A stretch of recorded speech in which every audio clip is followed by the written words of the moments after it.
No se asuste con lo que oiga a continuación. Es el eco del pasado cuando empezaron las emisiones de Radio Sefarad a finales de enero del 2004 y cuyos informativos semanales hemos reunido para revivir lo que entonces pasaba desde la perspectiva de nuestro tiempo.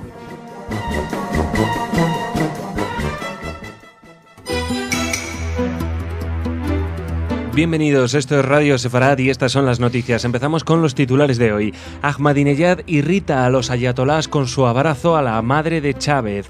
Rebeldes acusan al presidente sirio de pactos secretos con Israel.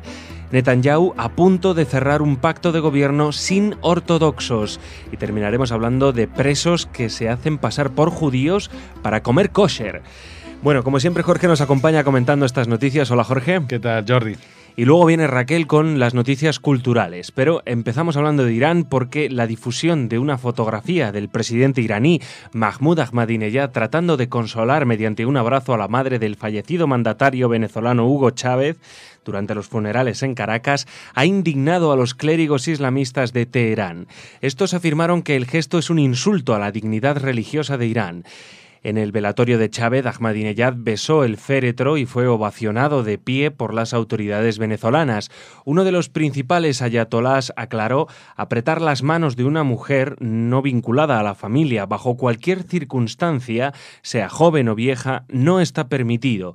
Un miembro del directorio del Parlamento iraní dijo que el episodio expuso la verdadera naturaleza de la corriente desviacionista, término empleado por los aliados del líder supremo Ali Khamenei para describir a Ahmadinejad y sus aliados. Recientemente, el ayatolá Ahmad Khatami, un alto clérigo aliado de Khamenei, criticó a Ahmadinejad por profetizar durante un tributo a Chávez que, junto con Jesús y el imán Mahdi, regresará el día de la resurrección. Al respecto, el líder Khatami expresó que el presidente sabía bien que tal elegía provocaría reacciones en nuestras instituciones religiosas. Podría haber enviado un mensaje diplomático sin connotaciones místicas. Pero Irán no es el único en rendir homenajes al difunto Chávez. El Al-Bireh, un municipio cercano a Ramallah, se ha dado su nombre a una de las avenidas. No olvidemos que la autoridad palestina y el régimen venezolano tienen algo en común, y es que ambos afirman que sus líderes fallecidos fueron envenenados por Israel. Sí, Jordi, esto parece un capítulo más de esta serie que hemos llamado Ment Irán, que es estas cosas que parecen escritas por un guionista de Hollywood, un guionista malo de Hollywood, porque es tan exagerado lo que está pasando. O sea, el problema no es que, por ejemplo, Ahmadinejad besa el féretro, eso las autoridades venezolanas lo ovacionan de pie. O sea, besa el féretro y todo el mundo lo aplaude. Abraza a la madre del muerto y todo el mundo se le echa al cuello. Eso es lo malo. O sea, vamos a besar féretros y no a abrazar a las madres desconsoladas. Luego, el Khatami, que lo critica porque también, menuda metáfora, comparó a Chávez con Jesús y con el imán Mahdi. Y entonces todos lo critican porque lo comparó con el imán Mahdi. No porque lo asimilar a Jesús. O sea, estamos todos locos, Jordi. O sea, es una cosa que ya también está muy empapado de ello. Un buen sector de la sociedad venezolana, lo hemos visto estos días en las noticias, cómo hablan de Chávez como si fuera realmente un enviado de Dios. Igual es porque su cuerpo es incorrupto, porque seguramente está embalsamado hace 2 meses y lo han presentado. Si no, a ver, yo te explico. ¿Cómo hacen un velatorio a 40 grados de temperatura con gente pasando del féretro, que nadie muestra ni una cámara cómo es la cara del muerto, y el cuerpo no se pudre, no echa hedores, no se descompone durante esos días? Pues eso que han dicho que lo van a embalsamar es que se está embalsamado desde Cuba. Pues bueno, esta es una idea que dejo caer al respecto. Y ya para cerrar el círculo de las amistades peligrosas, pues Chávez, ¿dónde le han puesto una avenida? Pues en un pueblo que se llama Al-Bireh, cerca de Ramallah, porque claro, seguramente van a ser la avenida de los líderes envenenados por Israel o algo así, junto con Arafat, pues este mismo señor. Vamos a decir otra cosa, ya que han pasado más de 7 días desde la muerte oficial de Chávez, porque la muerte real, pues realmente no la sabremos porque nunca se ha dado a conocer. Lo que tampoco sabremos es qué enfermedad tenía Chávez y qué interés tenía que nadie de los médicos de su país conociera su enfermedad. Quizás era una enfermedad de la cual no se sentiría demasiado orgulloso que se conociera. Creo que es lo que se comenta en Israel que pasó también con Arafat, que tenía una enfermedad, vamos, de estas que no es tan sencillo hablar en público. Seguimos, hablamos ahora de Siria. El magnate y desertor del régimen sirio, Firas Tlass, aseguró que el presidente Bashar al-Assad mantiene acuerdos económicos y diplomáticos secretos con Israel, incluso para el suministro de petróleo sirio, a pesar de la falta de relaciones diplomáticas y la declaración de guerra que teóricamente sigue rigiendo entre ambos países. Se trata de las declaraciones de un amigo de la infancia de Bashar al-Assad y miembro de una destacada familia sunita, hermano de un antiguo general de la Guardia Republicana Siria y primo del comandante de uno de los grupos del ejército rebelde que desertó del régimen el pasado mes de julio. Según desveló al periódico Al Arabiya, el padre del actual presidente sirio mandó asesinar en mayo de 2000 al antiguo presidente sirio Mahmoud Suabi porque precisamente quería hacer públicos los encuentros secretos con Israel. Bueno, a mí me encanta cuando la gente de pronto... la gente que es súper cercana al poder, durante 30 años se guardan los secretos y un buen día, en un ataque de sinceridad, especialmente cuando por alguna razón especial se cambian de acera, pues empiezan a desvelar todos estos secretos. La verdad que este magnate Firas Tlass debe tener un corazón enorme para haber sabido que el primer ministro fue asesinado en el año 2000 y no haberlo dicho. Si era tan amigo del presidente Bashar al-Assad, podía haber dicho, oye, eso no se hace, por favor no lo hagas más, o a ver, me lo vas a hacer a mí, a mi familia, o tal. No, estas cosas nunca se plantean para esta gente. Y lo que se está preparando, Jordi, esto es de primaria, es que como el régimen de Siria está por caer, lo que quieren hacer el ejército rebelde, al cual en cuyas filas militan muchos que son yihadistas y tampoco son amigos de Israel, pues lo que quieren es demostrar que Bashar al-Assad es tan malo, pero tan malo que incluso estando en guerra ayudaba al enemigo. Entonces, como no hay nada para demostrarlo, hay pactos secretos. Pactos secretos, por supuesto, esto es como cuando se conoce un secreto, pues es un secreto, no se conoce. Pero si existieron estos pactos secretos, a ver, ¿dónde está el petróleo sirio? ¿Dónde están todas estas tonterías que dicen? Yo lo que creo, y me parece lo más lógico, es que ahora buscan otra excusa más para demonizar a Bashar al-Assad, como si no fuera suficiente con el haber masacrado a 100.000 personas de su pueblo. No, lo peor de todo no es que haya masacrado a los 100.000, es que era amigo de Israel. Eso es lo que ahora tratan de vender, cuando realmente la realidad es todo lo contrario, porque recordemos simplemente que Bashar al-Assad era un aliado o sigue siendo un aliado incondicional de Irán y la persona que arma al grupo terrorista Hezbollah que desde el Líbano ataca a Israel. Recordemos la guerra del 2006, etcétera, etcétera. Siria nunca ha firmado ningún tratado de paz con Israel, ni siquiera ha respetado demasiado los armisticios. Ahí tenemos a las fuerzas de separación de las Naciones Unidas que fueron secuestradas y devueltas esta semana. Todo está ya solucionado, simplemente querían avisar a los filipinos y a las Naciones Unidas que se ajusten a lo que son, nada.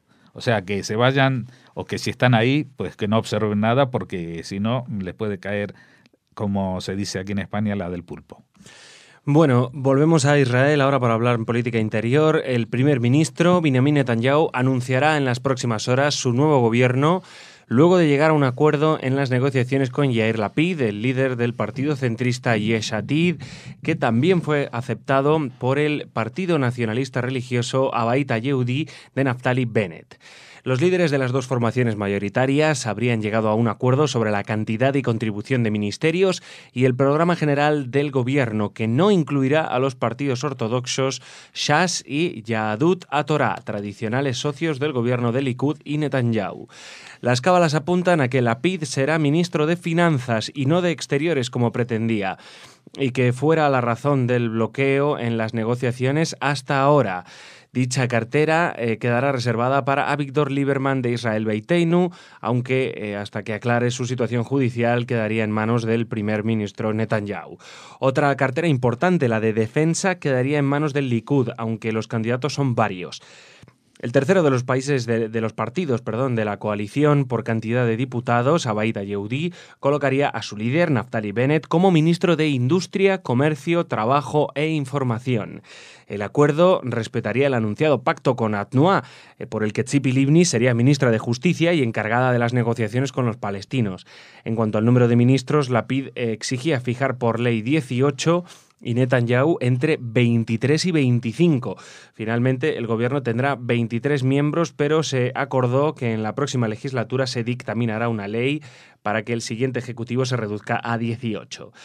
Junto a los dos escaños de Kadima, la coalición contaría con 70 de los 120 diputados del Parlamento.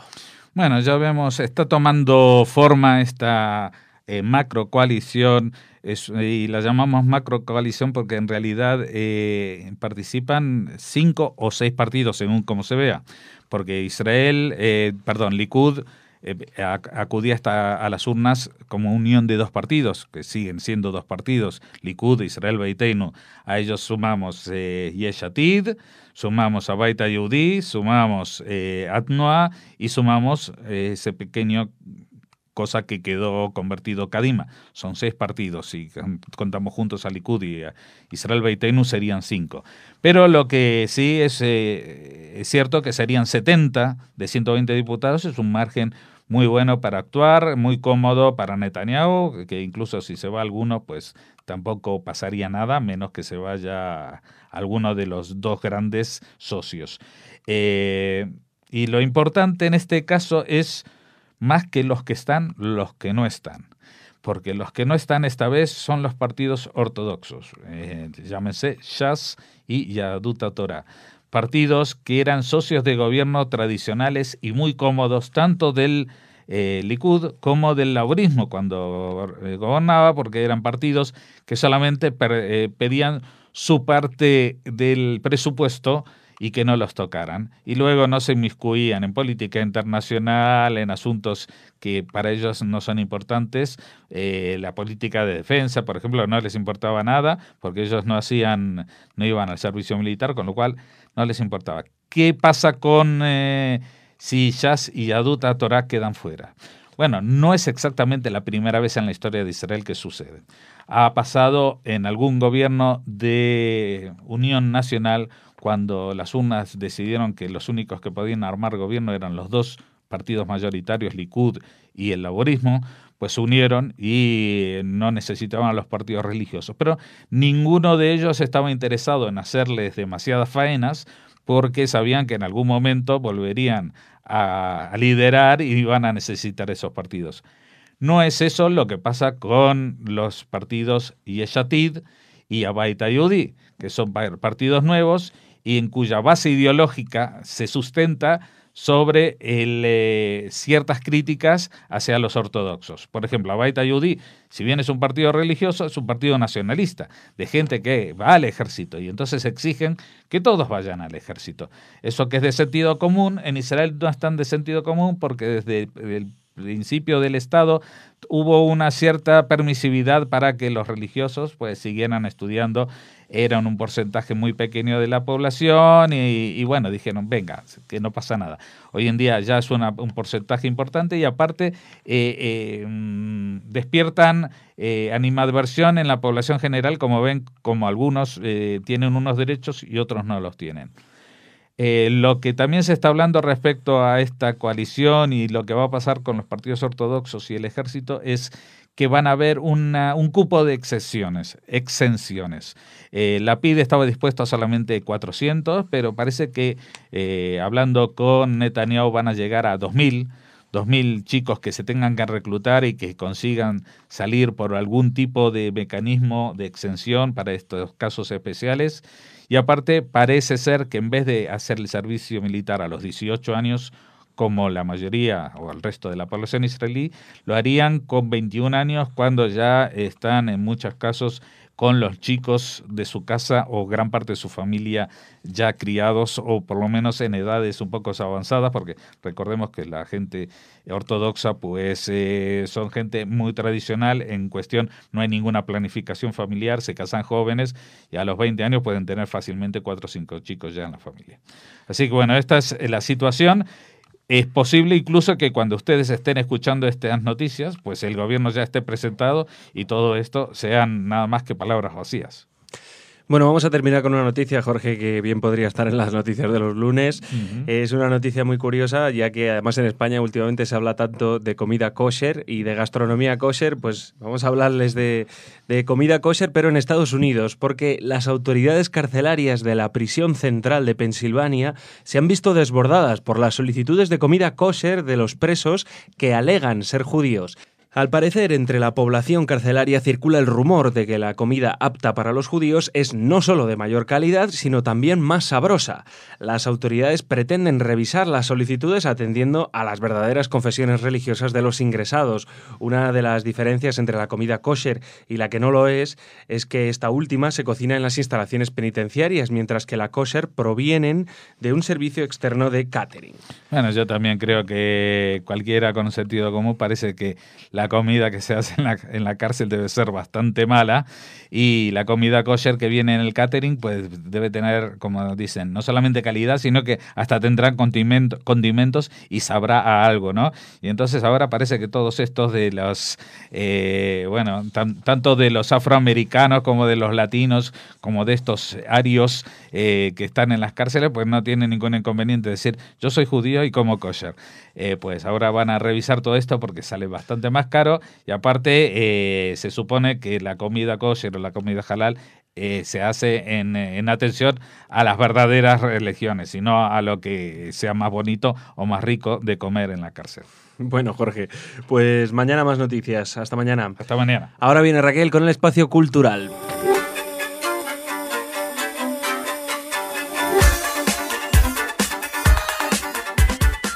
Bueno, ya estamos aquí, Raquel, en el espacio cultural. ¿Qué tal? ¿Cómo estás? Muy bien, Jordi, con muchas cosas que contar y compartir con nuestros oyentes y contigo. Me vas a hablar de pintura desde un enfoque muy especial, ¿verdad? Sí, de arte contra la barbarie nazi. A esta temática responde la próxima inauguración el sábado de la exposición El arte de la guerra, Francia 1938-1947. Ese arte que los nazis llamaron degenerado y que bueno, que tantas grandes obras nos ha dado a la humanidad, ¿no? Sí, bueno, degenerado era prácticamente casi todo, yo creo. Sí, para ellos sí. Y grandes anécdotas también, Jordi, como por ejemplo esta que nos habla de una visita de un oficial nazi casi recién llegados a París, cuando te acuerdas esas imágenes de Hitler viendo París a sus pies, ¿no? Aquella época en la que Humphrey Bogart le decía a Ingrid Bergman en Casablanca, los nazis iban de gris y tú ibas de azul, algo así. Bueno, pues en esos días un oficial nazi visitaba el estudio que Pablo Picasso tenía en el centro de París y el artista tenía una reproducción del Guernica. Entonces el nazi le preguntó, ¿lo ha hecho usted? Y Picasso le dijo, no, han sido ustedes. Bueno, pues claro. Con esa ironía se enfrentaba a Pablo Picasso a una situación muy difícil porque no quiso exiliarse, fue de alguna manera ninguneado e ignorado por los nazis y por sus colaboradores y por casi todo el círculo artístico local. Pasó gran parte de la guerra en su estudio de París y en esta exposición vamos a poder ver muchas de estas pinturas atormentadas, estas mujeres que en sus rostros muestran el horror de lo que significó la ocupación nazi de París. No solo vamos a tener obras de Picasso, sino de artistas tan importantes como Matisse, Max Ernst, Breton, Bonnard, Braque, Brunner, Dubuffet, Duchamp, Julio González, Kandinsky, Klee, Man Ray. Bueno, la lista es casi interminable, Jordi. Es impresionante. También vienen a ser, vamos, a todo aquel que le gusten las vanguardias históricas, están los máximos exponentes, ¿no? Desde Max Ernst hasta Marcel Duchamp, pasando por Man Ray, que por cierto era judío. Sí. Man Ray, siguiendo por, bueno... Max Ernst también, sí, muchos de ellos. Impresionante exposición, la verdad. Sí. Además coincide con, bueno, imaginamos que lo han hecho coincidir con la publicación de Y siguió la fiesta, la vida cultura en el país ocupado por los nazis, de Galaxia Gutenberg, que nos habla precisamente de esta época. Hay grandes artistas famosísimos como los que hemos citado, a los que nos hemos referido, pero también hay otros como Horst Rosenthal, un dibujante judío que contó a través de unas viñetas con Mickey Mouse lo que sucedía en los campos de concentración nazi para acabar recluido en el de Auschwitz hasta su muerte. No sé, hay pintores y artistas que no son a lo mejor tan conocidos por el gran público, ¿no? como los grandes nombres, pero que también tienen historias tremendas y una obra a reivindicar. Y esta exposición, como les decimos, reunirá un total de 400 obras de 120 artistas que trabajaron durante la ocupación en París. Interesantísima la exposición del Guggenheim que se programa en colaboración con el Museo de Arte Contemporáneo de París. Fíjate. Así que muy bonito. Muy bien. Siempre además de arte moderno, perdona Jordi, el Museo de Arte Moderno de París. Ajá, bueno, pues nada, allí en Guggenheim habrá que ir, ¿no? Digo yo. A partir del próximo sábado. Venga, además en primavera está muy bonito Bilbao. Está precioso. Bueno, y donde hay que ir sí o sí, Jordi, es el próximo día 13 a la Abadía, si queremos ver en este teatro esa propuesta tan interesante de judíos ultraortodoxos danzando sobre el escenario, intentando expresar sus identidades culturales y sociales a través de la danza, como dicen ellos mismos. Los hombres, los bailarines de la compañía Caet Ensemble, que se presentan en Madrid en esta ocasión única. Solo hay una representación dentro del Festival de Arte Sacro, que se celebra, como les hemos dicho, en el Teatro de la Abadía. Ellos representarán Tish y Highway número 1, y será el día 13 a las 21 horas. Se lo queríamos recordar, ya hablamos un poquito más extensamente de este grupo y si hay suerte traeremos una entrevista con ellos. Sí, he visto que se ha hecho mucho esta noticia de otros medios, supongo que porque también cumple con parte del tópico que viene de los ultraortodoxos, ¿no? De los Haredim, y siempre esa es la imagen de Israel. Bueno, en este caso, que muchas veces nos quejamos nosotros, ¿no? Wow, es que esa es la imagen, ¿no? Más tópica y tal. Pero bueno, está bien que les haya dado publicidad para su espectáculo. Estupendo. Y también para romper barreras, como ellos mismos dicen, pues me imagino que más de uno le va a chocar muchísimo. Mucho, y siempre Jordi. Está bien para romper estereotipos. Además, detrás de esta compañía y de esta presentación está la Fundación Jerusalén, que pretende con iniciativas como esta apoyar la evolución, el cambio, el aire fresco en la comunidad judía ultraortodoxa de Jerusalén. Así que está muy bien que lleguen aquí y que aparte de lo exótico, creo que además presentan un espectáculo de altísima calidad, así que eso también es muy importante, ¿no? A eso me refería. No sé si será muy de calidad el nuevo libro, Jordi, de la gurú mundial de la Kabbalah. Oh, no. Que ya hemos hablado aquí, que espero se acerca la fecha y queremos recordarlo por si alguno de nuestros oyentes se quiere divertir. Bueno, pues Karen Berg presenta en Madrid su último libro, Continuará, la reencarnación y el propósito de nuestras vidas. Un título cuando menos ambicioso, ¿no? ¿Cómo? A ver, repítemelo, por favor. Continuará. Puntos suspensivos. La reencarnación y el propósito de nuestras vidas. Ah, bueno, bien, nada menos, ¿eh? Bueno, pues Karen Berg es directora espiritual del Centro de Kabbalah Internacional y es esposa del famoso Rabino Berg. Ella también se hizo famosa gracias a su bestseller Dios usa barra de labios, con el que hizo, según esta nota de prensa, accesible la Kabbalah para todo el mundo. Bueno, todo el mundo como Madonna, Demi Moore, y bueno, y mucha más gente. Me imagino, Raquel, que los ultraortodoxos no estarán muy contentos con... No creo que se queden en Madrid. No creo que se queden en Madrid los chicos de Caet Ensemble para ir a la presentación de Continuará la reencarnación y el propósito de nuestras vidas. Bueno, pues esta presentación tendrá lugar, como les decimos, en Madrid el 14 de marzo en un hotel, en Rafael Hoteles Atocha, a las 20 horas. Así que si quieren conocer de primera mano a la gurú cabalística de las grandes estrellas de Hollywood, pues la tendrán muy cerquita. Bueno, yo sé, Raquel, que este es un tema también polémico, ¿no? La Kabbalah está tan asociado a la esencia del judaísmo, es un estudio tan histórico, tan profundo, tan místico. Que hay que hacerlo con rigor, Jordi. Claro, que hay que hacerlo con rigor. Yo entiendo que siempre que se acerca las cosas al gran público, se convierte en algo trivial, en algo superficial, se corre el riesgo. Pero bueno, sí, también lo que puede ser pasa, divertido. Puede ser muy divertido, pero claro, está. Aquí hay cierto tufillo, cierta sospecha de todo por la pasta. Utilización mercantilista, porque, mira, sí. Empezaron con un centro de Kabbalah en Jerusalén y ahora tienen más de 40 sedes alrededor del mundo y su presencia, y se cuenta con su presencia en 70 países. Cada centro cuenta con tutores especializados, amplia bibliografía para seguir la clase en casa y también clases presenciales y virtuales. Sí, es vamos, como que no explican el Zohar. O sea, es como los fascículos, dentro de poco a lo mejor lo venden por fascículos con el periódico. Seguro. Como lo del inglés, pero bueno, yo te digo que pues Jordi, ya como último apunte de esta agenda, nos vamos al Laboratorio Multicultural Francisco Márquez Villanueva del Museo Sefardí de Toledo para invitarles, junto con los amigos del museo, a la presentación, al coloquio con Rachel Pérez y a la presentación de Cantos de amor y queja de un poeta judío en las cárceles de Toledo. Les hablamos de Todros Abulafia, este poeta que nació en 1247 en Toledo. Vivió buena parte de su vida al servicio de Alfonso X el Sabio. Bueno, obtenía de él ropas, pollos, cabras, otro tipo de prebendas, hasta que cayó en desgracia y fue encarcelado. Sus poemas recopilados en un libro, Jardín de Proverbios y Enigmas, destacan por su carácter autobiográfico. En ellos cuenta, nos cuenta sus historias de amor con mujeres moras y cristianas, así como lo mal que lo pasó en la cárcel y su esperanza en recuperar la libertad. Escritos originalmente en hebreo, será la primera vez que se puedan escuchar en castellano en esta sesión del Laboratorio Multicultural. Y se abrirá, como les comentábamos, un coloquio con Rachel Pérez, que es profesora de hebreo y literatura hebrea y que ha estado muchos años trabajando en la Escuela de Traductores de Toledo, por ejemplo, entre otras cosas.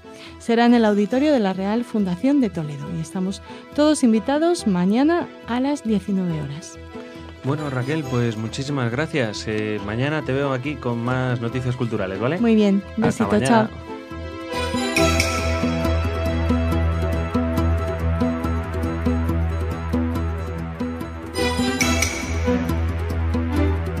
Bienvenidos, esto es Radio Sefarad y estas son las noticias. Empezamos con los titulares de hoy. El bebé símbolo de las muertes palestinas en pilar defensivo murió por un misil de Hamás. Estabilidad en la inmigración hacia Israel.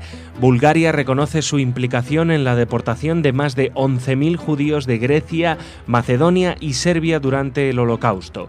Terrorista asesino del ministro israelí Zeevi, ciudadano honorario de un pueblo francés. Un día más Jorge nos acompaña comentando estas noticias. Hola Jorge. Hola Jordi. Y luego viene Raquel con el espacio cultural, pero empezamos en Israel. Un informe del Comité para los Derechos Humanos de la ONU, publicado recientemente, determinó que el ejército israelí no es responsable ni culpable de la muerte del hijo de un corresponsal de la BBC en la Franja de Gaza durante los enfrentamientos en noviembre último en la operación Pilar Defensivo. Según el documento, la muerte fue producto de un cohete palestino que no alcanzó a cruzar la frontera y aterrizó en territorio palestino y que fue el que causó la muerte al bebé de tan solo 11 meses de edad. El bebé, de nombre Al-Masraoui, se convirtió inmediatamente en el símbolo para los palestinos y fue utilizado con medios propagandísticos para desacreditar al Estado de Israel en la operación en la que fallecieron 160 palestinos y fueron asesinados 6 civiles israelíes. Junto con el hijo del corresponsal de la BBC, murió una mujer que estaba cerca del lugar de impacto del misil. Recordemos que esta operación militar tuvo lugar en noviembre pasado, después que Hamás y otros grupos terroristas palestinos dispararan constantemente misiles sobre las ciudades al sur de Israel. Sí, Jordi, estos son los desmentidos que llegan, pero llegan 4 meses tarde, y entonces cuando ya se publican en las páginas interiores o en la versión solamente para internet de los periódicos, como hoy aparecía en El País, aunque esta noticia es de hace 3 días, pues ¿a quién le importa? ¿A quién le importa que ya la imagen ya se ha transmitido? Ya se ha transmitido la imagen de un hombre con un bebé muerto en las manos por una bomba israelí, que no, era una bomba de Hamás disparada desde atrás de las líneas donde estaban los civiles, por si acaso los israelíes disparaban. Pues desde esos puntos de que se dispararon los misiles, pues este misil tuvo muy mal cálculo y cayó y mató al hijo de la BBC. Y la BBC, junto con todos los corresponsales del mundo, acusaron a Israel sin haber comprobado, sin haber corroborado, sin haber preguntado a la gente, porque fíjate que en la noticia dice que el Comité para los Derechos Humanos, vamos a ver, el Comité para los Derechos Humanos tampoco es el CCI de Miami que va y 24 horas después determina cuál es. No, simplemente es que a esa hora, en el mismo lugar, hubo otra señora que murió. Y esa otra señora que murió de un misil. ¿Y cómo es que el niño muere de disparos cuando la aviación israelí no pasó por ahí ese día? O por lo menos no a esas horas. Y entonces, atando cabos, que es de 1 más 1 son 2, pues así como lo hizo la Comisión de los Derechos Humanos, lo podía haber hecho la BBC. Pero la BBC no lo hizo porque se vende mucho mejor, es mucho mejor negocio decir que los israelíes matan indiscriminadamente a bebés que no contar la verdad.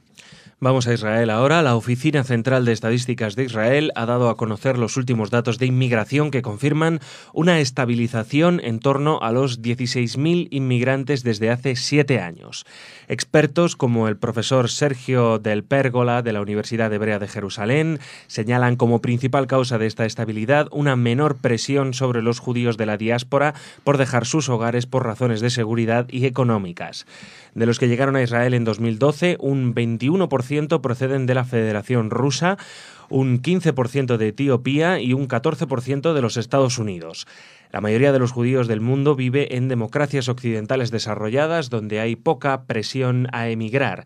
La crisis económica y el antisemitismo aumentan la inmigración judía, pero no hasta el punto en el que ocurrió varias veces en el pasado, expresó el propio de la Pérgola, refiriéndose a los años 90, cuando Israel absorbió nada menos que 1 millón de inmigrantes, principalmente rusos y etíopes. Un portavoz de la agencia judía destacó que si bien las cifras de inmigración se han equilibrado, el número de participantes en viajes como Birthright y programas de Masá Israel han aumentado, lo cual es un signo excelente para la inmigración en años futuros. Desde que fue fundado en 1948, Israel ha absorbido a 3,1 millones de inmigrantes. Bueno, esto lo que viene a señalar es que en torno a la cifra de 16.000, 17.000 inmigrantes anuales, es una cifra que se ha estabilizado hace 7 años. Cuando hablamos de inmigrantes, estamos hablando de inmigrantes legales y que son ciudadanos de Israel, ¿eh? Esto aparte de que haya trabajadores que vienen de forma ilegal, intentan, y que eso está creando también problemas, tensiones sociales en Israel, con gente que viene, por ejemplo, de Latinoamérica, igual que aquí en España, y que no tiene los papeles, y que luego sus hijos nacen allí, pretenden quedarse, pues esto ya es más complicado. Pero digamos, de lo que se llama la alía, la gente que va a vivir a Israel como judíos, pues en torno a 16.000, 17.000 inmigrantes desde hace 7 años. Esto es un número muy estable, es un número muy asumible por un país. No olvidemos que hoy en día en Israel hay en torno a 7-8 millones de personas. Esto quiere decir que si nos retrotraemos a principios de los 90, posiblemente hubiera en Israel no más de 4 o 5 millones de personas, y en una década solamente, Jordi, absorbieron a 1 millón más. Es como si en España ahora llegaran 10 millones de inmigrantes que quieren ser ciudadanos españoles. Todo el mundo estaría contento cuando llegan los primeros 200.000, pero después ya hay un poco de agobio. cuando llegó esta gran inmigración, especialmente de los países de lo que era el bloque soviético, al principio se generaron historias muy singulares, como que el jardinero de tu casa era director de orquesta. Pero claro, el hombre, hasta que encontrase los contactos para dirigir una orquesta, etcétera, etcétera, pues estaba trabajando de lo que podía y bueno, se ponía de jardinero o un taxista que resulta que era un ingeniero atómico o cosas así. Afortunadamente Israel supo absorber a esa gran masa de inmigrantes con tanto éxito que es parte de lo que se achaca como digamos, catalizador de la mejora económica de Israel con esto de las startups, por ejemplo. El desarrollo tecnológico de Israel también se debe a que toda esta gente que venía del bloque soviético nunca habían manejado dinero, pero sí que sabían mucho de ciencias, porque la formación, digamos, académica en la Unión Soviética estaba muy extendida. Casi todos iban a la universidad, hacían alguna ingeniería, pero de pronto esa gente se vio incentivada a hacer otro tipo de historias, porque antes estudiaban ingeniería que no sabían muy bien para qué iba a servir, para fábricas estatales o cosas así, y de pronto vieron cómo sus iniciativas o talentos técnicos podían incluso tener una salida comercial, y eso produjo también un despegue económico importante en Israel. La cifra total de 3,1 millones de inmigrantes también nos da la pauta de que de los casi 8 millones actuales, la mitad por lo menos han llegado al país como inmigrantes. Algunos llegaron como inmigrantes hace mucho y ya tienen hijos y nietos o bisnietos, y otros acaban de llegar como estas últimas inmigrantes que han llegado este año, el 2012, y del cual recogen las estadísticas, un 21% de la Federación Rusa, un 15% de Etiopía y casi lo mismo de los Estados Unidos. Bueno, seguimos. Vamos ahora a Bulgaria porque el Parlamento de este país transmitió el viernes por primera vez su pesar por la deportación de la muerte de 11.343 judíos desde el norte de Grecia y el Reino de Yugoslavia durante la Shoah, en vísperas del 70 aniversario de su inicio, cuando este país controlaba esas zonas como aliado de la Alemania nazi en la Segunda Guerra Mundial. La resolución destaca: denunciamos este acto criminal llevado a cabo por orden de Hitler y expresamos nuestro pesar por el hecho de que la administración búlgara local no lo haya detenido. En otra parte, el texto elogia a las autoridades por haberse negado a la deportación de más de 48.000 judíos ciudadanos búlgaros a los campos de la muerte, un hecho histórico que es fuente de orgullo para muchos búlgaros. Sin embargo, los judíos de las zonas de la Alemania nazi, que la Alemania nazi puso bajo control de sus socios búlgaros, no corrieron la misma suerte. Hoy día, después de una emigración masiva de esta comunidad al entonces recién creado Estado de Israel en 1948, solo quedan unas 5.000 personas. Esto es importante, Jordi. Incluso yo tengo una anécdota personal, pues yo he trabajado con músicos búlgaros que ellos se sentían muy orgullosos, siempre me decían, nosotros los búlgaros hemos salvado a los judíos. Y yo le decía, sí, pero a los judíos de Macedonia, y ellos no sabían de qué le estaba hablando, y no era gente analfabeta ni mucho menos, sabían mucho de la historia de Bulgaria, y nadie en Bulgaria que no hubiera vivido esa época sabía que Bulgaria durante la Segunda Guerra Mundial, como aliado de Hitler, controló las zonas del norte del imperio, digamos, de Yugoslavia y Grecia. Y a través de ellos sí que se deportaron los judíos de Macedonia, de Grecia, de Serbia, lo que era la antigua Yugoslavia y de Grecia. Entonces ellos fueron responsables de estas deportaciones, los búlgaros que estuvieran al mando de estos, controlando estos países. Los que sí se salvaron, y es cierto, son los búlgaros, los judíos búlgaros que vivían en Bulgaria, pero entre otras cosas por la intervención no exactamente de las autoridades, sino, fíjate tú, por la intervención del Pope, que vendría a ser la máxima autoridad religiosa ortodoxa, que fue el Pope el que ya puso la voz de alerta y dijo que si se llevaban a los judíos, él se iba con ellos. Y con eso despertó el fervor religioso de los búlgaros, que dijeron que se ponían detrás de su pope, y por lo tanto la operación de deportación de los judíos de Bulgaria no se realizó en su momento. No sabemos si estamos hablando del año 43, no sabemos si la guerra hubiera seguido otro curso, si finalmente su destino no hubiera sido como el de tantos judíos de Europa. Terminamos en Francia. Bezons, un pueblo en los suburbios de París, ha declarado ciudadano honorario al asesino del ministro israelí Rehavam Zeevi y el título honorífico a Mahdi al-Rimawi, terrorista del autodenominado Frente Popular de Liberación Palestina y condenado a cadena perpetua por participar en la planificación del asesinato de Zeevi en 2001, fue concedido por unanimidad y en la placa del municipio de 28.000 habitantes consta como prisionero político. El boletín emitido por el pueblo dice así: está preso desde hace más de 10 años en una prisión israelí. ¿Su delito? Defender su ciudad y sus habitantes, exigiendo la aplicación del derecho internacional para el establecimiento de Palestina en las fronteras de 1967, tal como fue reconocida por las Naciones Unidas y de Jerusalén como su capital. Por ello, fue condenado en 2002 a cadena perpetua, más de 80 años, sin mencionar su papel, por supuesto, en el asesinato de Zeevi. Bueno, esto es un escándalo. Esto es como si, imagínate que a Josu Ternera o alguno de estos asesinos confesos y en las cárceles españolas por asesinatos de terroristas de ETA, pues lo nombrasen ciudadano honorífico de yo qué sé, de Buenos Aires. Es que no, es incompatible con mantener las más mínimas relaciones diplomáticas de cualquier país sensato. Entonces estamos hablando de que, bueno, este es el tipo de historias que a uno le hierve la sangre. Yo no sé si las autoridades francesas van a reaccionar, si hay alguna manera que el presidente Hollande o alguien de la comunidad de municipios de Francia pueda poner freno a una situación así, que se haga ciudadano honorífico a alguien condenado por terrorismo, con muertes, digamos, con un historial de sangre. No es un preso político, alguien que mata a personas. En este caso, era un ministro de turismo israelí, Rehavam Zeevi, pues no puede estar puesto ahí como si fuera un prisionero político y darle la ciudadanía honorífica o ponerle el nombre de una calle. Bueno, Jorge, pues hasta aquí las noticias de hoy. Mañana más. Ahora viene Raquel con el espacio cultural.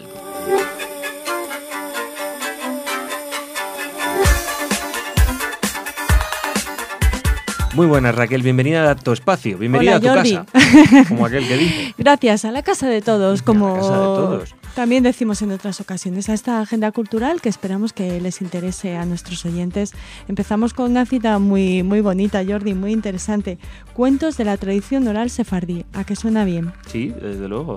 Precioso. Cuentos sefardíes y otros cuentos populares judíos se ofrecerán en el Palacio de Cañete. Música y voz recrearán algunas joyas de la literatura judía, piezas orales de tradición sefardí, tramas, además, esto es muy interesante, anteriores a la cuentística medieval occidental que han podido sobrevivir a edades históricas y a, hecatombes culturales e intentos de destruir, la de libros que se han quemado. Millones de personas y con ellos a su cultura, ¿no? Claro. Miguel Ángel Martínez Vela es actor y narrador y también es músico y es la persona que nos va a trasladar, que nos va a contar estos cuentos de la tradición oral sefardí. Será el próximo 13 de marzo, o sea, hoy. El próximo, ¿no? Hoy, a las 19 horas, en el Palacio de Cañete, la sede madrileña del Centro Sefarad Israel. Esta iniciativa se enmarca dentro de la plataforma Herencia, ya saben, ese proyecto del centro que procura la divulgación de la cultura sefardí y la cohesión entre la administración, la sociedad española y las comunidades de la diáspora sefardí. Bueno, así que pues, muy interesante. Muy estos interesante. Cuentos. Ahí en el Centro Sefarad Israel, que por supuesto no para de crear actividades, por supuesto. Otra actividad interesante, Jordi. Esta vez nos vamos a Córdoba, pero seguro que a nuestros oyentes y a ti os va a sonar mucho el título de esta exposición que les presentamos hoy. No les presentamos, sino que les invitamos a asistir en la Agenda Cultural de Radio Sefarad. ¿Por qué no se la presentamos? Porque ya la conocen. Historia Judía de Andalucía. Sí, esta exposición está haciendo un recorrido por diferentes ciudades. Estuvo en Jaén, ¿Dónde más estuvo? ¿Te En acuerdas? Sevilla.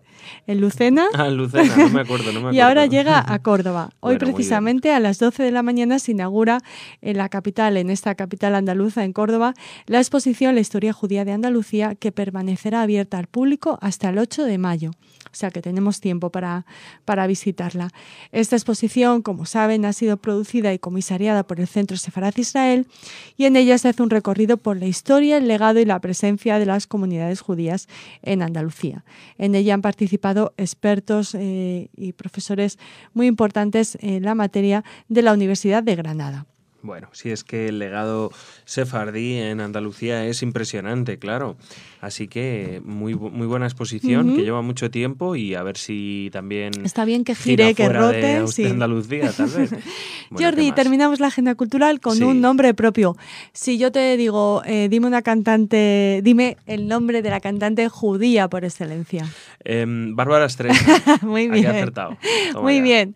Bueno, pues la cantante norteamericana actuará por primera vez en Israel. Parece mentira. Por primera vez, ¿no? Que no aún pensado yo. Bárbara no hubiera actuado en Israel. Bueno, pues será el próximo junio en la ceremonia de celebración del 90 cumpleaños del presidente del país, Simón Pérez. Vaya Así cita. que menudo momento, ha elegido muy bien exactamente. Bárbara. Lo que se ha hecho Bárbara Streisand es entrevistar o incluir a Golda Meir en uno de sus espectáculos. No sé si es un vídeo que circula por YouTube.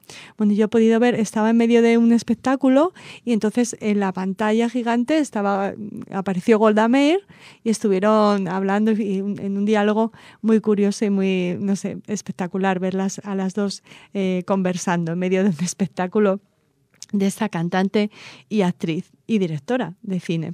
Bueno, ella ha visitado Israel en varias ocasiones, ha recaudado fondos para el país y su ejército e interpretado en directo el himno nacional, el Hatikvah, pero nunca se había subido allí en Israel a un escenario.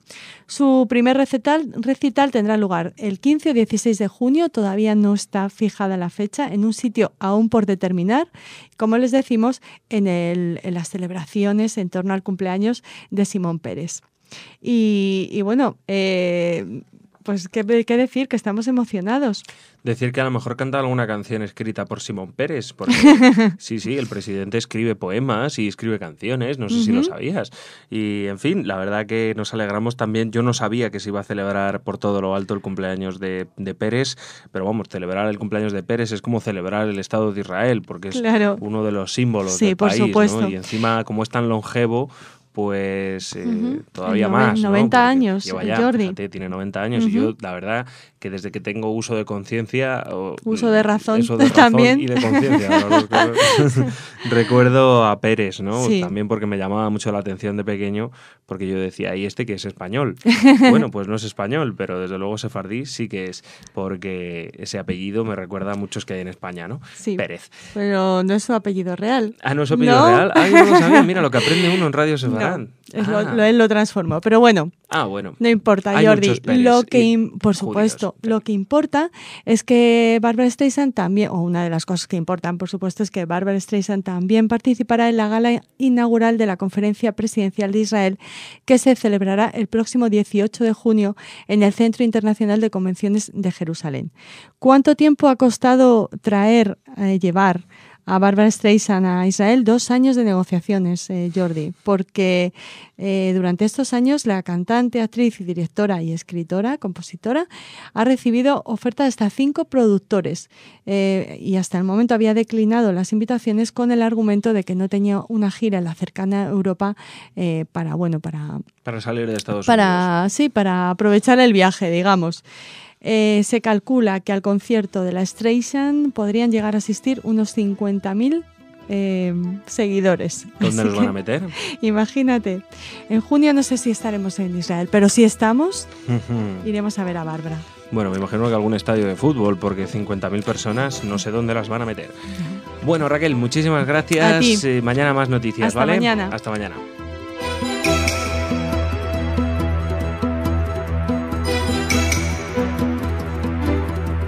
Bienvenidos, esto es Radio Sefarad y estas son las noticias. Empezamos con los titulares de hoy. Discurso de Pérez en el Parlamento Europeo, cascos azules árabes para Siria, Hezbollah terrorista, conversaciones de paz y la amenaza nuclear iraní. Hamás ofrece amnistía para los colaboracionistas con Israel. Tzipi Livni ya habla de conversaciones de paz y muere el último de los complotados para matar a Hitler. Un día más, Jorge nos acompaña comentando estas noticias. Hola, Jorge. ¿Qué tal, Jordi? Y luego, como siempre, viene Raquel para traernos el espacio cultural. Empezamos hablando de Shimon Peres en el Parlamento Europeo. En una intervención que tuvo lugar ayer, el presidente israelí pidió a la Liga Árabe el envío a Siria de una fuerza de cascos azules respaldada por la ONU para poner fin al conflicto en el país.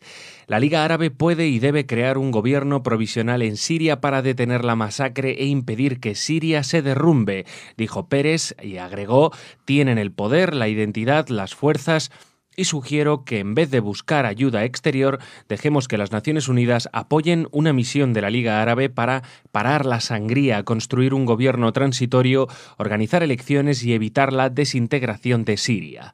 Peres recordó que Siria es miembro de dicha organización regional y desaconsejó una intervención de países no árabes, pues dijo no estar seguro de que puedan comprender la situación siria, algo que los árabes pueden hacer, y aseguró que sería vista como una injerencia. El presidente defendió que esa intervención de la Liga Árabe debe contar con una fuerza militar, aunque no tendría por qué combatir, sino que podría limitarse a impedir la lucha.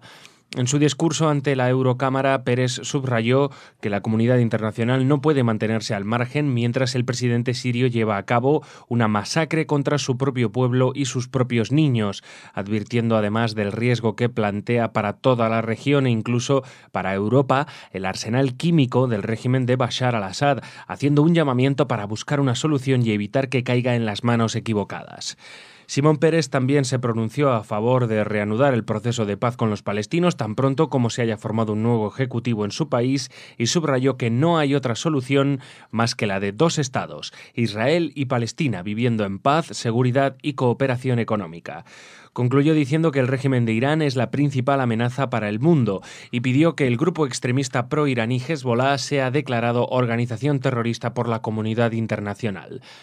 Peres, el primer líder israelí en dirigirse a los 754 miembros del Parlamento Europeo, señaló ante este foro estar convencido de que la paz puede lograrse en poco tiempo. El proceso de paz con los palestinos ya tiene un inicio acordado y una solución pactada: dos estados para dos naciones.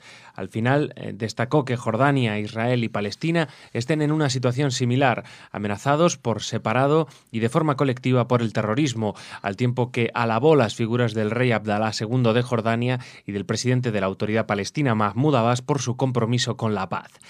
Con esta intervención ante la Eurocámara, el presidente de Israel cerró una gira europea durante la que se ha reunido en Bruselas con los presidentes de la Comisión Europea, José Manuel Durão Barroso, del Consejo, Herman Van Rompuy, el del Parlamento, Martin Schulz, así como con el primer ministro belga, Elio Di Rupo, y el presidente de Francia, François Hollande, en París. Bueno, la verdad es que es envidiable Peres, que está a punto de cumplir 90 años. La vueltita que se ha dado para Europa no ha parado. Se ha entrevistado con la gente de mayor nivel, aprovechando esta circunstancia que has mencionado, que es la primera vez que un presidente israelí habla delante del Parlamento Europeo. Y la verdad que todas las cosas que dijo tienen muchísimo sentido. Me gusta mucho esto de que se pueda hablar de una intervención de unas fuerzas de paz de Naciones Unidas, pero conformadas solamente por miembros de la Liga Árabe, por una cuestión de la propia identidad, de comprender la situación de que se da en el terreno y que muchas veces cuando vienen fuerzas de intermediación de países muy lejanos, pues no pueden mediar porque no saben exactamente no solamente el idioma, sino la mentalidad de la gente. Y creo que la Liga Árabe tendría que empezar a actuar como un organismo que no solamente hace declaraciones y que no solamente, por ejemplo, hace declaraciones contra Israel, sino que tiene que tomar parte activa de su propia naturaleza, y no estamos hablando de defender una u otra parte, sino de defender al propio país de un masacrador, ¿no? Estamos hablando de Siria y de lo que está pasando, no estamos hablando de cambiar de régimen o no cambiar de régimen. Así que esperemos que la propia Liga Árabe recoja el guante y plantee esta situación.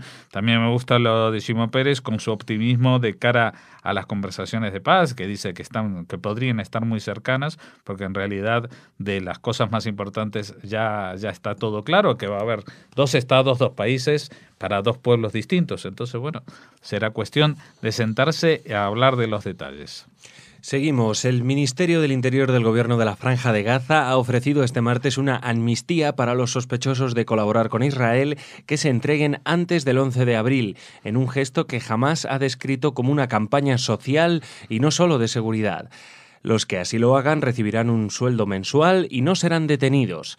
El colaboracionismo es uno de los delitos más perseguidos en la Franja de Gaza, hasta el punto de que la mayoría de la treintena de penas de muerte dictadas desde 2007 corresponden a estos casos.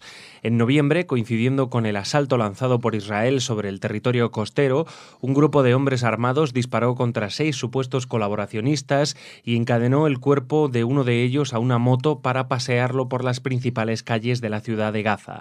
En su comunicado, los políticos de Hamás refieren historias supuestamente reales de colaboradores arrepentidos y reinsertados, tentados o chantajeados por Israel para realizar sus labores de espionaje. Bueno, yo aquí me atrevo a poner un tono de ironía porque es algo... Digamos, yo no me fiaría de esto que dicen. No te preocupes, tú has sido colaboracionista, todos sabemos que eres un traidor, pero si vuelves ahora no te va a pasar nada, te vamos a pagar. Yo, la verdad que incluso si fuera una de estas personas, no me fiaría mucho de la gente de Hamás que van a mantener esta actitud tan benévola hacia los colaboracionistas, dada cuenta de que nunca los han...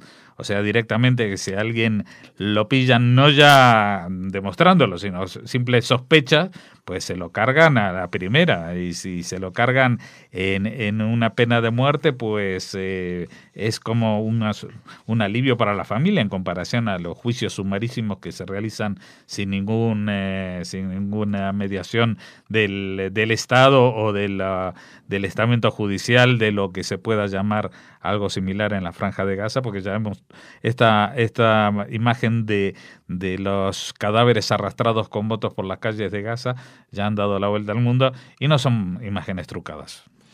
Seguimos, vamos a Israel. Tzipi Livni, líder del partido Atnoa y futura ministra de Justicia, así como delegada para las conversaciones de paz con los palestinos, afirmó ayer en la conferencia de Herzliya durante las negociaciones sería mejor dejar de hablar de quién tiene más derechos que el otro para estudiar, para estar aquí y llegar a un acuerdo definitivo que resulta indispensable para nosotros. Según declaró, la solución de 2 estados para 2 pueblos es también el interés de los palestinos. En cuanto a la visita a Israel la semana próxima del presidente estadounidense Obama, señaló que ofrece una oportunidad de oro para que el nuevo gobierno israelí siente las bases de un diálogo crucial entre ambos países. Bueno, aquí un poco es lo que tengo que comentar, solamente que se están sumando las voces para reanudar este diálogo que durante los últimos años, y especialmente desde que está Netanyahu en el gobierno, pues había prácticamente quedado en nada, por 2 situaciones, también por la contraparte palestina, que tampoco ofrecía demasiada apertura, pero también dentro de la sociedad israelí se había dado una serie de señales de desencanto, de enfriamiento, de desilusión constante ante la perspectiva siquiera teórica de unas conversaciones de paz. Tanto Tzipi Livni como recién mencionábamos a Shimon Peres, pues son el reflejo de que todavía hay gente y una parte de la sociedad que sí que cree que estas conversaciones de paz pueden dar frutos y frutos que no deberían tardar muchísimo tiempo en llegar. Terminamos hablando del que el viernes pasado moría en Múnich a los 90 años de edad Ewald Heinrich von Kleist, el último superviviente del fallido intento de magnicidio contra Hitler en 1944, y que fuera distinguido con la medalla del Servicio Público del Ministerio de Defensa americano. En aquella época el comandante von Kleist tenía 22 años y se ofreció voluntario para llevar puesto el chaleco explosivo con el que asesinar a Hitler. Von Kleist había sido herido en el frente oriental y mientras convalecía fue reclutado para el plan secreto por el coronel Klaus von Stauffenberg, contando con la circunstancia de que von Kleist sería un modelo de un nuevo uniforme militar que se presentaría al Führer, debajo del cual llevaría los explosivos. Von Kleist no solo aceptó la misión suicida, sino que incluso lo comentó con su padre, del que obtuvo su bendición. Finalmente el plan no se llevó a cabo de esa manera, sino por medio de una bomba que von Stauffenberg puso en una reunión y de la que Hitler salió ileso. Sorprendentemente, después de pasar un tiempo en un campo de concentración, von Kleist fue reincorporado a filas. Bueno, esto es un trozo de la historia más que ha pasado y que era el último eslabón de esta cadena del famoso intento de asesinato de Hitler. Todos quizás recordemos de esta película de no hace mucho con Tom Cruise, creo que se llama Valkyria, en el cual él protagonizaba a este oficial, a Klaus von Stauffenberg. Pues eso, von Kleist era parte de un plan previo que al final no se puso en marcha. También el que sí se puso en marcha definitivamente sufrió este cambio de última hora que hizo que fracasara, ya que el propio Stauffenberg no fue el que llevó la bomba consigo, sino que la dejó puesta. Y bueno, eso fue lo que evitó que muriera Hitler, porque no le alcanzó la onda expansiva lo suficiente. Bueno, un pedazo de la historia que se va y que vamos a volver a tener seguramente, porque mañana habrá más noticias, ¿no? Claro que sí, Jorge. Mañana te esperamos aquí. Ahora la que esperamos es Raquel, que viene con las noticias culturales.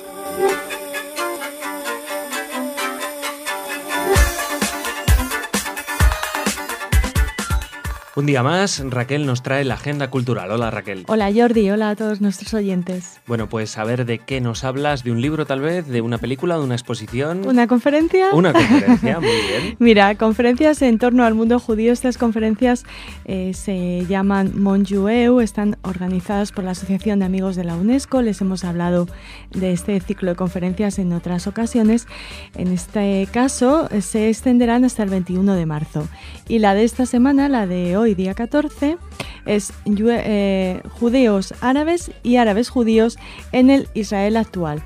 Estará a cargo de Ana Bejarano, que es profesora de Lengua y Literatura Hebreas del Departamento de Filología Semítica de la Universidad de Barcelona, una querida colaboradora de Radio Sefarad y una de las mejores traductoras de hebreo al castellano. En este caso, la conferencia la ofrecerá en catalán. Muy bien. Ya saben que todas las conferencias son en la sede de Amigos de la UNESCO de Barcelona a las 7 de la tarde. Y la entrada es gratuita, así Fantástico. Que les animamos a asistir. ¿Qué más tienes ahí? Pues tenemos Judíos de Cine en la Fundación Juan March. Los días 15 y 16 de marzo, dentro del ciclo Cine Mudo, el paso del cine mudo al sonoro, se proyecta Soy un fugitivo, una película que seguro que te suena porque hemos hablado ya en otras ocasiones. Estará presentada por Eduardo Torres Dulce, que además de ser fiscal general del Estado, es un gran cinéfilo. Como la mayoría de nuestros oyentes quizás sepan, los cinéfilos sobre todo. Soy un fugitivo fue realizada en 1932 por Mervyn LeRoy. Es la segunda película sonora de este ciclo, coordinado por otro gran cinéfilo, Romain Gubern, que a nuestros oyentes les sonará porque muchos años estuvo presentando la gala de los Oscar en Canal Plus, a altísimas horas de la madrugada. Bueno, pues la presencia judía en esta película es importante porque está El fugitivo, basado en la novela autobiográfica de Richard Barnes, obtuvo en 1933 3 nominaciones a los Oscar: a Mejor Película, Mejor Actor Paul Mooney y Mejor Sonido Nathan Levinson. Ganaron estos dos últimos, ganaron los dos nominados al Oscar, y además el director es también judío. Así que presencia muy importante de cine judío en la Fundación Juan March. Y esta los película, del cine exacto, y sonoro. todas las imagino que en su intervención, Torres Dulce hablará de lo que tú dices, de la importancia de la presencia judía en los comienzos y en el desarrollo de la gran industria del cine norteamericana. La entrada es libre también en la Fundación Juan March y el acto es a las 19 horas. Bueno, pues mira qué bien, un poquito de cine. Sí. Y a ver, ¿a qué pasamos ahora? A literatura, Jordi. Les traemos a nuestros oyentes un título. Novedades de Esmirna, edición de noticias publicadas en el periódico judío español La Buena Esperanza en 1905.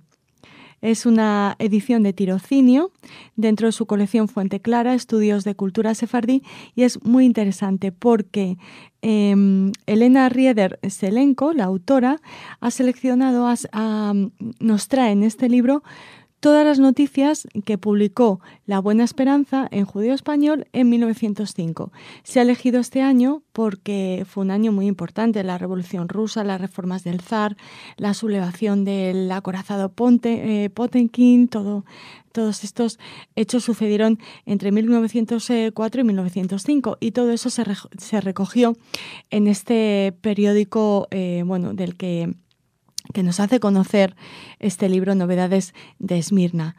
Todos estos acontecimientos que se reflejan en las páginas del periódico, pues los sefardíes, los lectores sefardíes de este medio, de La Buena Esperanza, lo siguieron con muchísima atención y se conoce, gracias a este libro, pues la solidaridad de las comunidades con los judíos rusos, víctimas de los excesos antisemitas y de acusaciones injustas. O sea que nos habla de cómo era la sociedad del momento, de esas comunidades que hablaban judío español, que leían prensa en judío español. Así que es muy interesante este libro, editado por Tirocinio, que se lo recomendamos. Novedades de Esmirna, edición de noticias publicadas en el periódico judío español La Buena Esperanza. Muy bien, Raquel, pues muchísimas gracias por traernos la agenda cultural. Te vemos mañana, ¿vale? Sí, solo una cosa antes.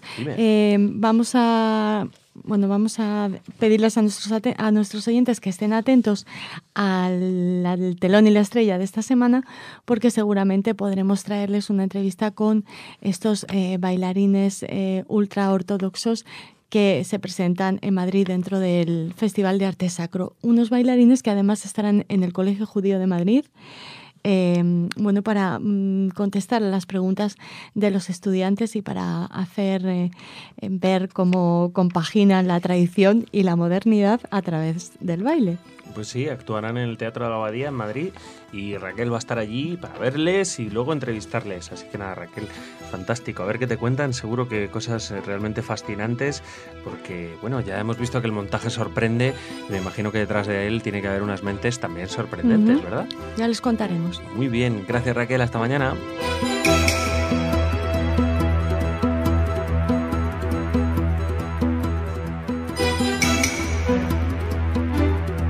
Bienvenidos, esto es Radio Sefarad y estas son las noticias. Empezamos con los titulares de hoy. Fumata blanca también en el gobierno israelí. Pérez felicita al nuevo Papa. Los cascos azules de la ONU ya no patrullan la frontera sirio-israelí. Terminaremos hablando del ministro del Interior de Hamás, responsable de planes de ataque terrorista a Israel. Un día más Jorge nos acompaña comentando las noticias. Hola Jorge. ¿Qué tal, Jordi? Y luego viene Raquel con el espacio cultural, pero empezamos en Israel. Un mes y 3 semanas después de las elecciones generales y tras arduas negociaciones para formar una coalición de gobierno, el primer ministro en funciones, Benjamin Netanyahu, presentó ayer el nuevo ejecutivo al presidente del país, Shimon Peres. A solo 2 días de que se finalizase el plazo oficial improrrogable, Netanyahu logró ultimar un acuerdo de coalición con Yair Lapid, líder del centrista Yesh Atid, la segunda fuerza política del país, y con Naftali Bennett, al frente del nacional religioso Abait HaYehudi, que defiende los asentamientos en Judea y Samaria. Por primera vez en una década, los representantes del judaísmo ultraortodoxo quedarán fuera del ejecutivo, que estará formado por la alianza Likud Beiteinu, Yesh Atid, Abait HaYehudi y Atnua de Tzipi Livni. Fuentes de Yesh Atid aseguran que el acuerdo de coalición contempla muchas de sus demandas: reducir el gabinete, elaborar una ley para un reparto equitativo de las cargas, o sea, incorporación de los ultraortodoxos al mundo laboral y el ejército o el servicio civil sustitutorio, la pronta aprobación de un presupuesto, la obligatoriedad de materias básicas en todas las escuelas del Estado y promover un cambio del sistema de gobierno. El nuevo gobierno tendrá finalmente 21 ministros frente a los 29 actuales. Likud tendrá 7 carteras, Israel Beiteinu de Avigdor Lieberman tendrá 4, o sea que la coalición Likud-Beiteinu se quedará con 11, y Yesh Atid estará al frente de 5, Abait Yehudi de 3 y Atnua de 2. En total, la coalición de gobierno, de la que ha quedado fuera el partido Kadima, totaliza 68 diputados de los 120 del Parlamento. Por el momento, y hasta que se aclare el proceso judicial que llevó a Lieberman a dimitir como ministro de Exteriores, Netanyahu mantendrá esa cartera, además de ser primer ministro. Lapid será titular de Finanzas, Bennett de Industria y Comercio y Libni de Justicia. Yesh Atid ha logrado acceder a la cartera de Educación, que dirigirá Shai Pirón, y que fue una de las más disputadas durante las largas y arduas negociaciones. Gideon Saar, antiguo ministro de esa cartera, dirigirá Interior, y Moshe Alon, también del Likud, Defensa. Los partidos Haredim, o sea, ultraortodoxos, han criticado el pacto y han sugerido que Netanyahu no podrá liderar el país al frente de esa coalición. Bueno, más quisieran los ultraortodoxos de que tuvieran problemas para liderar una coalición así, pero me temo que, excepto algunos fieles que tengan incondicionales en las filas del Likud, en los otros 3 partidos de la coalición, pues no tienen muchos amigos los ultraortodoxos, con lo cual hay bastante unidad de criterio. Pero como bien señalaba ayer el experto Mario Schneider cuando estábamos aquí, el problema es que el pacto o pinza que han formado el partido Yesh Atid con Abait Yehudi y la matemática, la álgebra de las mayorías hace que cualquiera de estos dos que, por ejemplo, tenga un problema y se retire del gobierno, cae el gobierno. Porque incluso Abait Yehudi tendría 12, se quedarían con 56 diputados. Entonces están ahí, son 2 partidos que van a tener que tener paciencia, y que Netanyahu va a tener que tener paciencia con ellos porque no son partidos acostumbrados a tener tanto peso político. Así que bueno, damos la bienvenida que por lo menos para cuando llegue el miércoles que viene a Obama, pues haya alguien para recibirlo al pie de la escalerilla. Seguimos. Durante una recepción a líderes católicos polacos, el presidente israelí Pérez felicitó al nuevo Papa, que según dijo representa la devoción, el amor a Dios y a la paz, la modestia y a un nuevo continente que despierta. Necesitamos más que nunca líderes espirituales y no políticos que unan en lugar de dividir, que unan en torno a una visión, valores y la fe en que podemos convertir al mundo en un lugar mejor para vivir. Que Dios bendiga al nuevo Papa, son las palabras de Simón Pérez. Asimismo, el presidente de Israel invitó al nuevo Papa a visitar Israel en cuanto le sea posible, asegurándole que será bienvenido por todos, sin diferencia de religión o nacionalidad. Sin embargo, en el país de origen del nuevo pontífice son muchas las voces, especialmente desde la izquierda, que le acusan de tener vínculos con la dictadura militar del exmandatario Jorge Rafael Videla, al delatar a 2 de sus subordinados cuando la comunidad jesuita en ese país era perseguida por oponerse al régimen, extremo desmentido por el Premio Nobel de la Paz argentino y luchador por los derechos humanos Pérez Esquivel. El nombre de Jorge Bergoglio, ahora Papa Francisco, también se ha visto implicado como testigo en el juicio por el robo de bebés nacidos en cautiverio durante la dictadura argentina, así como en su rotunda oposición a la aprobación de la ley que consagró el matrimonio gay en Argentina en 2010, cuando era arzobispo de Buenos Aires, enemistándose con el gobierno del país. En España, la Federación de Comunidades Judías dice en un comunicado que es fundamental que la Iglesia Católica y los judíos trabajemos a favor del mutuo aprecio con el fin de erradicar prejuicios y de que se corrijan errores del pasado. Deseamos que este trabajo tenga fiel reflejo en España y confiamos en que el nuevo pontificado profundice y progrese en el diálogo iniciado por el Concilio Vaticano II y los papas Juan XXIII, Pablo VI, Juan Pablo II y Benedicto XVI. Bueno, desde aquí también damos la bienvenida al nuevo Papa, al jefe de la Iglesia e influyente Iglesia Católica del mundo, del que, aparte de estas críticas que hemos mencionado que se dan en Argentina, también es verdad que en los últimos años, especialmente desde que es cardenal y ha sido arzobispo, pues se ha significado mucho en el diálogo interreligioso, ha participado en muchas ceremonias, por ejemplo, ha estado en el encendido de la última vela de Hanukkah, ha estado en Rosh Hashanah en una sinagoga de Buenos Aires, mantiene lazos con muchos rabinos de la comunidad, es miembro fundador de la Fundación Raúl Wallenberg de Argentina, etcétera, etcétera. O sea que es una persona que está implicada, y algo que es muy importante, que proviene de un país que, aparte de representar a un continente que nunca ha estado, es un país como Argentina que conoce muy bien a los judíos, que no son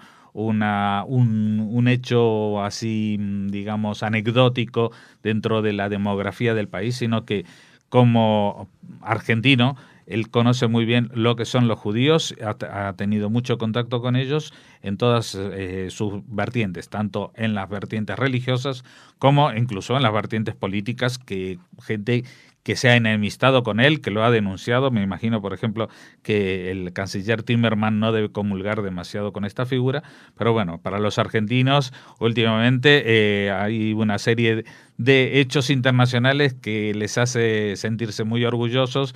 Recientemente la mujer del príncipe holandés, que fue ascendido a rey, o sea, la reina de Holanda, la nueva reina de Holanda, que es argentina, ahora tienen un papa, y bueno, lo único que falta, y es lo que están esperando, es el Mundial de Fútbol del 2014 en Brasil, para poder ganar allí, lo que sería ya la culminación de las aspiraciones de cualquier argentino de cualquier generación.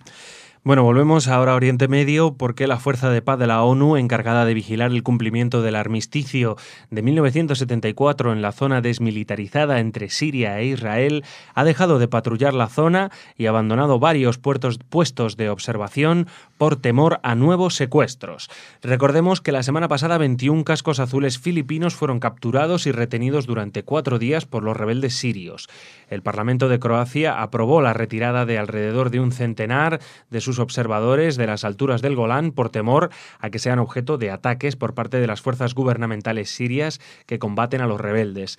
La retirada fue propuesta por el presidente croata a raíz de unos informes que señalaban que los insurgentes sirios que intentan derribar al régimen del presidente Bashar Assad fueron equipados con armas croatas en el marco de una operación aprobada por Estados Unidos y patrocinada por algunos países árabes.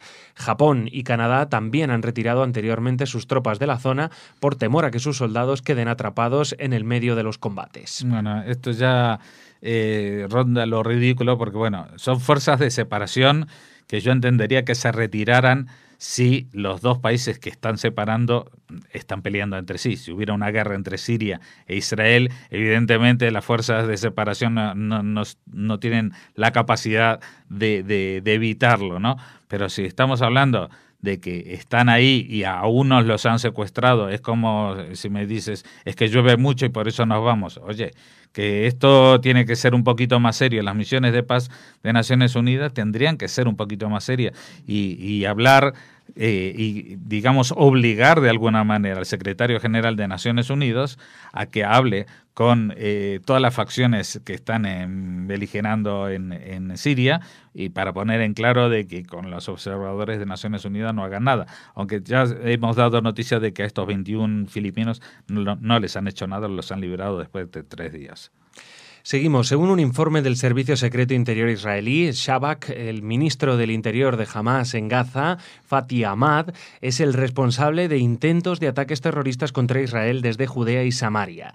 Dicho informe, basado en el interrogatorio de integrantes de una célula terrorista palestina detenida en Cisjordania en los últimos meses, señala que Ahmad promueve una ideología extremista y anti-israelí y utilizó militantes de la facción autodenominada Defensores de Al-Aqsa y del propio Hamás en un complot contra Israel. Además, ha estado involucrado en el contrabando de explosivos. Los intentos fueron desbaratados por las fuerzas de seguridad de Israel. La partición de Ahmad quedó demostrada durante los interrogatorios de los miembros de la célula terrorista de Hamás que fueron detenidos en la zona de Ramala. Estos confesaron haber mantenido contactos con los asistentes cercanos de Ahmad y estar listos para perpetrar ataques terroristas que incluirían la colocación de artefactos explosivos, secuestros y lanzamiento de cohetes. Los preparativos se encontraban en una etapa avanzada e incluso enviaron un mensaje a la Franja de Gaza indicando que estaban preparados para actuar en unos pocos días. Bueno, Jordi, no es de extrañar que Hamás y digamos incluso los ministros de Hamás en Gaza estén involucrados en ataques terroristas. Lo que pasa es que lo que queda aquí un poco en entredicho es el papel de la autoridad palestina, porque estamos hablando que ellos activan extremistas o terroristas que no están en su territorio. Este ministro del Interior de Hamás en Gaza, muy entre comillas, lo que está haciendo es organizar terrorismo desde Cisjordania, o sea, en territorio de la autoridad palestina. Y entonces esto ya es más peligroso y esto ya es más peliagudo, porque no solamente indica que la fuerza de Hamás que se irradia fuera de su territorio, sino la propia debilidad de la autoridad palestina, quieran pintarlo como quieran pintarlo, a Abu Mazen, pero vamos, que manda menos que una hormiga en donde hay una reina en el hormiguero. Así que vamos a tener que seguir con mucho cuidado las evoluciones de lo que está sucediendo en Cisjordania. Bueno, Jorge, Shabbat Shalom, ya Shabbat te veo Shalom. la semana que viene. Hasta el martes, vosotros os quedáis aquí con las noticias culturales, ahora entiendo. Así es, ahora mismo ya viene Raquel.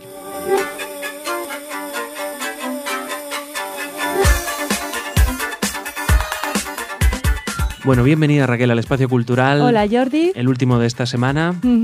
Por fin es viernes.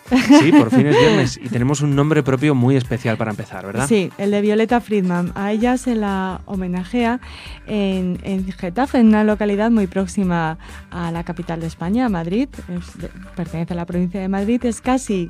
Forma parte ya de Madrid, pero sigue siendo un pueblo con su propia alcaldía. Y allí en los locales de esta alcaldía se ha inaugurado la exposición Viaje a los lugares de la memoria en Polonia. Como les decimos, un homenaje a Violeta Friedman, que los españoles, por lo menos los españoles que tenemos relación con la memoria de la Shoah, conocemos muy bien la figura de Violeta Friedman porque fue una persona que denunció el negacionismo de un jerarca nazi que estaba arropado por la dictadura de Franco y vivía aquí tan tranquilo, a sus anchas, y además haciendo comentarios, lo que les decimos, negacionistas y juzgables. De hecho, Violeta le llevó ante los tribunales, ganando la sentencia del Tribunal Constitucional Español por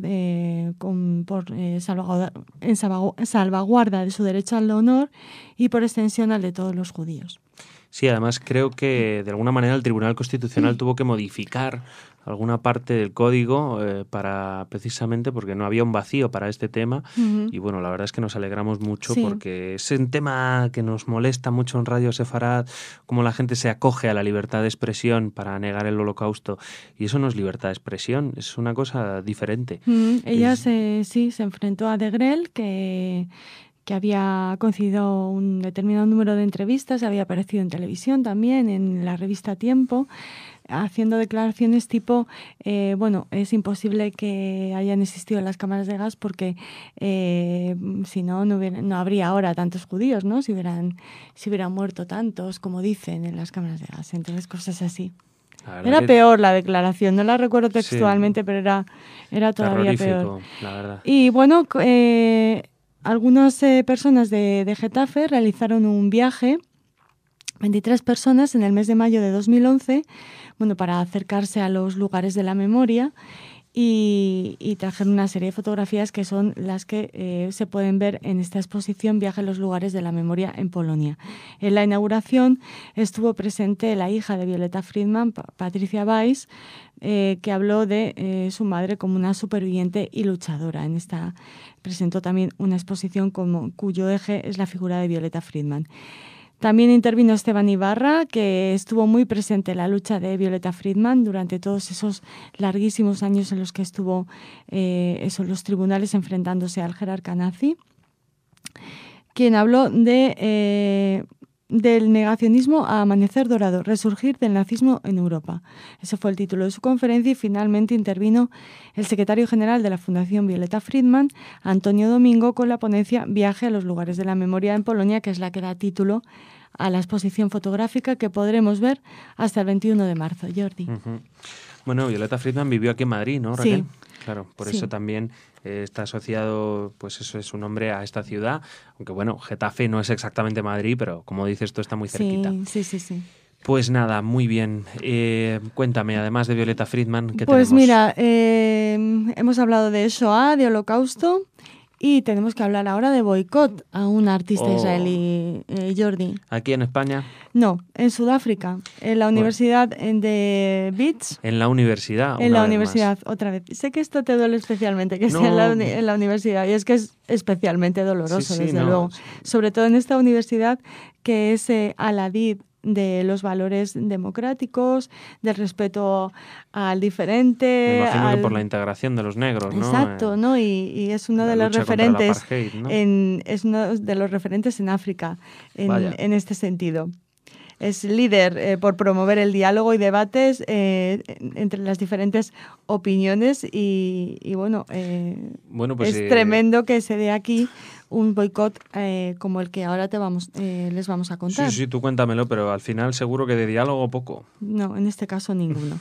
Aunque desde la universidad se han disculpado por lo que le sucedió a Yossi Recef, que ese es el nombre. Empezábamos hablando de un nombre propio, decías tú, Violeta Friedman. Bueno, pues el de la segunda noticia de nuestra agenda es Yossi Recef, que nació en Israel y que seguramente muchos de nuestros oyentes reconocen porque es un afamado pianista afincado en Berlín. Él nació en Israel, pero lleva muchísimos años viviendo en Berlín. Es un artista aclamado por la crítica, ha recibido numerosos premios por su talento en Gran Bretaña, Dinamarca, en el propio Israel, en Italia, bueno, en Estados Unidos, aquí en España también le conocemos bien. Y nada, Yossi Recef estaba el martes 12 de marzo dispuesto a ofrecer un recital en la Universidad de Leeds, como le decimos, en la sudafricana Universidad de Leeds, cuando tanto él como los invitados al concierto, que era una invitación abierta, había público de todo tipo, estudiantes y personas ajenas a la universidad, bueno, pues se vieron atacados por una serie de grupos anti-israelíes y antisionistas, que empezaron a increpar primero a los asistentes y cuando comenzó la interpretación de Yossi Recef, pues también al intérprete, al pianista. Se produjo un caos tremendo, Jordi, no solo eran insultos, sino que ya se empezaba a ver manifestaciones de violencia, como por ejemplo ya se habían llevado al pianista las fuerzas de seguridad, pero empezaron a tocar el piano con fuerza, a pisotearlo, también molestaron a muchos de los asistentes y bueno, todo acabó con estos grupos gritando abajo Israel mientras el público asistente pues abandonaba la sala. Sí, y nada, se han disculpado desde la universidad, como les decíamos al principio, pero un nuevo ejemplo más de que este boicot se sigue manteniendo, que es inadmisible y como decimos aquí en Radio Sefarad y como repites tú siempre, es especialmente doloroso que se realice en las universidades, en los templos del saber. Un concierto de música de un pianista que ya me dirás tú, Raquel, ¿qué tiene que ver con todo? Pero no, bueno. Además, Jordi, aparte de que vive en Berlín, como les decíamos, se ha declarado en muchas ocasiones contrario a la política de determinados gobiernos israelíes. O sea que, no sé, el pobre Yossi Recef, la verdad es que seguramente no podrá olvidar este recital sudafricano. Pues no, y realmente que reflexionen las universidades de lo que tienen dentro, porque de esto hemos hablado en muchas ocasiones. Esta misma semana con Masha Gabriel hablamos de ello en Harvard, precisamente, en la Universidad de Harvard, una de las universidades más prestigiosas del mundo. Celebran la llamada Semana del Apartheid. una celebración curiosa, cuanto menos, que consiste en tratar de humillar lo más máximo posible a los estudiantes judíos. Estupendo. Tampoco sé qué tiene que ver una cosa con la otra, pero donde en las universidades, me imagino que el propio nombre que tiene la palabra universidad, ¿no? Universal, ¿no? Jordi, me imagino además que en Harvard un gran porcentaje de los estudiantes eran judíos, ¿no? Pues sí, me imagino, habrá, pero y habrá que no lo sean, pero sí, habrá de todo, pero vamos, que en cualquier caso estas boicots de respeto no tienen nada, o sea, es decir, pero mira, justo en el seno de esa universidad donde se realiza ese boicot, están haciendo una edición crítica de la Biblia de Arrayel, de la Biblia de Alba. Sobre eso les hablaremos este fin de semana en nuestra programación. Así que sigan boicoteando, que por otro lado otros siguen construyendo. Otros siguen construyendo, exactamente. Mientras Que no sigan boicoteando, que se den cuenta de que es algo terrible. Pues nada, a ver si las universidades, como te digo, empiezan una reflexión en torno a los valores que quieren transmitir y si son esos. Realmente, imagínate que un músico, se me ocurre, chino, por ejemplo, o cubano, o venezolano, para actuar exactamente, imagínate uno venezolano. No todo el mundo está de acuerdo con el gobierno de Chávez y ahora de sus sucesores.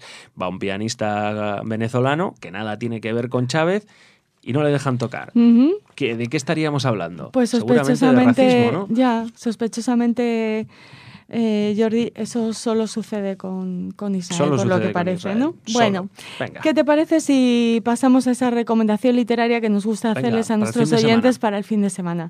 Estambul era un cuento. Es el precioso título de la novela de Mario Levi que nos trae próximamente la editorial Galaxia Gutenberg a nuestras librerías. Mario Levi es un conocidísimo escritor turco de origen sefardí, como habrán podido suponer, que ha visto publicada ya en 15 países esta novela Estambul era un cuento, una novela que nos habla de una saga familiar.